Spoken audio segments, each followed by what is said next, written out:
What is it about alternate versions of characters that's so appealing? Mario has Wario, Superman has Bizarro, and now Chase Bliss's mood pedal has Bad Mood. It's billed as an alternate bad version of the very famous original pedal. Famous original. But what does bad even mean in the context of a pedal? Well, I guess we're gonna find out. Chase Bliss sent me 2 versions of this beautiful pedal so that I could make a sponsored video. They also sent me a new version of their Lost and Found pedal, which is also back in stock. Lost and Found is a multi-effects pedal. I've been playing with it extensively and I absolutely love it. But that's not what this video is about. I've intentionally kept myself from playing with today's star player, the Bad Mood, until now, as I wanted to get to know it together on camera. I of course know the original mood pedal like the back of my hand. Regular viewers will have seen it appear in many of my videos, so I think it'll be pretty interesting to compare the two. Okay, let's dig in.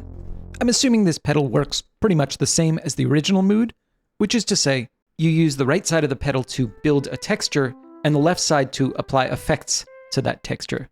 Right now I'm just kind of playing random notes, and at some point I'm going to hit the right pedal button. Let's turn this on. And with that, we have now engaged the micro looper. As you can hear, it's playing back the notes I played, but not necessarily in the same order. They're garbled, they're resequenced. Some of them have been pitch shifted up. The micro looper has 3 modes. The mode we're in now is called radio. The manual says that it contains 5 different stations, each one essentially a different algorithm, chopping and recombining the audio in a different way. I really like that sort of radio static you hear when you're in between stations. It means you sort of get to choose between a clean or fuzzy version of the same idea. Well, that one's pretty different.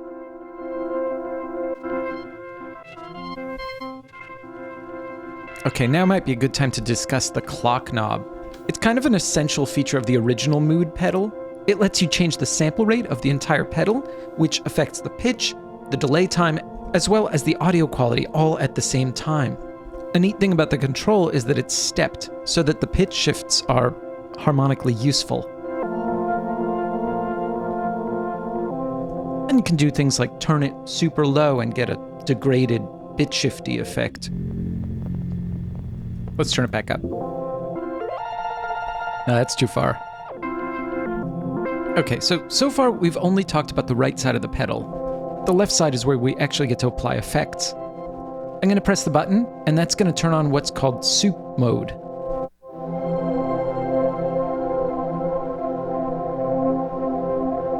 The manual describes this as a synthetic reverb that resynthesizes your playing, creating unnatural ambience that's a distant memory of your instrument. We can use the modify knob to change the character of the reverb, and we can also still use that clock knob. I'm going to pitch it down a bit. That's nice. And just like that, we've made our first texture. For some reason, it makes me picture the beach.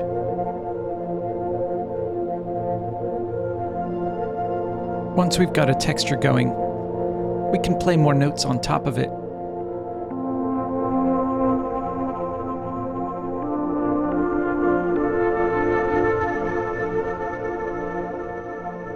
Each soundscape is its own little universe, a place that exists only in our minds and in the freeze buffer of this weird, quirky pedal.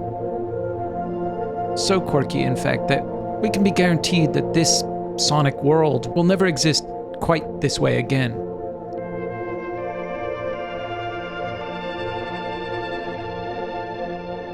Of course, I can always play the same notes with the same instruments, but I have no control over what the pedal hears.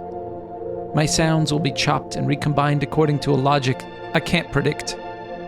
In other words, once I hit this button, this texture will be gone for good.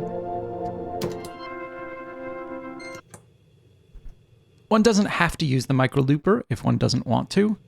In fact, let's play with some of the effects on their own. I've now turned on relay mode.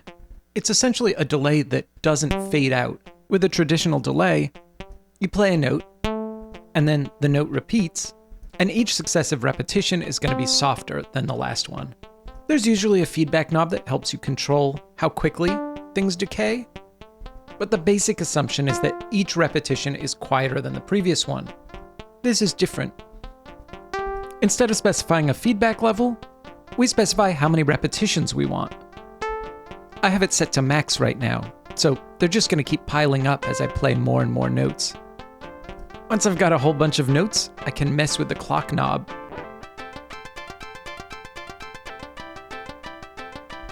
Okay, let's move on to the third effect. The original mood pedal's slip effect is my favorite algorithm on that pedal.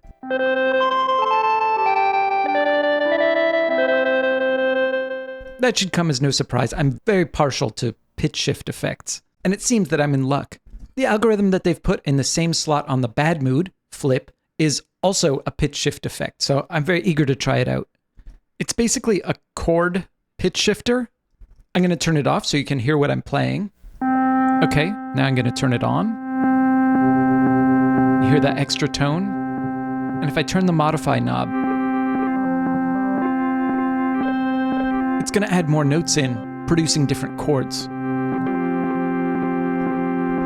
Oh, I like that. Yeah, this is made for me.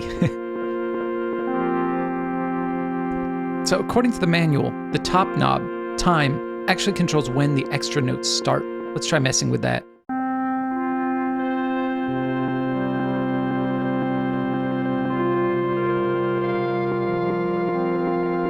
I don't know what it is about these pitch shifters. I just find them so inspiring. Okay, I thought it would be fun to try to compare the bad mood with the original mood pedal. To that end, I'm getting out the Bastel Kalimba as my sound source. This is what the original mood's pitch shifting algorithm sounds like. Right now it's set to reverse the incoming notes. And this is what the bad mood's flip algorithm sounds like. So yeah, it's producing whole chords. And just for fun, here's what they sound like together. So yeah, quite beautiful. Next, let's hear what the delay algorithms for each pedal sound like. First, we'll hear the original mood. Pretty standard delay. And now let's hear the bad mood's relay effect. So yeah, pretty strange to have a delay that just doesn't decay. It's funny, after a while it just kind of stops dead. Moving on, let's compare the reverbs. Here is the original mood's beautiful ambient reverb. I love it. I use this reverb all the time. And here's the bad mood's so-called soup algorithm. Has a sort of brittle resonance to it. The more notes you play, the more noticeable it is. I'm going to play a loop on the kalimba, and now I'm going to capture it into each pedal's micro looper. Oh, they sound really cool together. Now I'm going to turn on the bad mood's soup algorithm.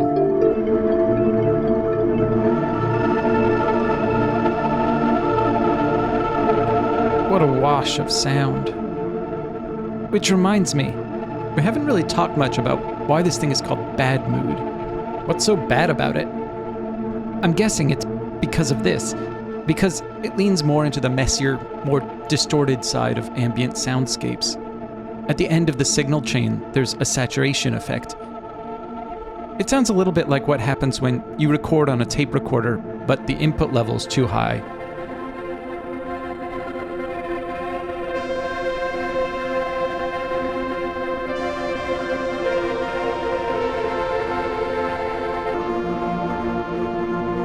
And if you want, you can turn the distortion up. Like its predecessor, the Bad Mood has a whole host of hidden options, and Glue controls the saturation level. I'm going to stick with this because it's plenty for me. In fact, let's clean things up a bit. As recording artists, we often spend a long time trying to get the most pristine audio, to capture things exactly as they sound in the room, which is of course an impossible ideal, but we do our best. We buy the super clean mic preamp, the more expensive audio interface, because that's the one that has the most transparent sound. But lousy gear tells a story too. A microcassette recorder that's low on batteries, a VHS tape that won't play back quite right, a little handheld radio playing in a convenience store, one you never would have gone into except it was the hottest day of the summer and you needed a drink. Above the hum of the freezers, you can just barely make out what song it's playing, but it sounds completely different coming through that tiny speaker, interrupted by bursts of static. I'm particularly taken with the idea of the radio looper. As a kid, I was fascinated by radios. I even studied to get my amateur radio license. I spent many afternoons with my shortwave radio, slowly making my way across the dial, hoping to stumble on something interesting. There's something beautiful about sound that's been faded or interrupted. It's not just about nostalgia, the strange, stolen valor of wounding yourself on someone else's memories, a sin of which I am frequently guilty. It's actually more optimistic than that. A message or a song, some little piece of humanity struggling, just barely peeking through the noise. A special kind of beauty that can only be unlocked through effort on the part of the listener. So much so that you wonder if that beauty comes from the sound itself at all, or from the work you put in to hear it. I want to thank Chase Bliss for reaching out to me. I think this is a fantastic pedal. As I said up top, I also really love the Lost and Found. Both these pedals are small batch pedals, which means they're only available for a short amount of time. Not sure what that time frame is, you'll have to check the website. By the way, I'm putting together a sample library of my favorite sounds from these sessions. That's going to be up on the Patreon in the next couple of days, so keep an eye out for that. I think that's it. See you soon.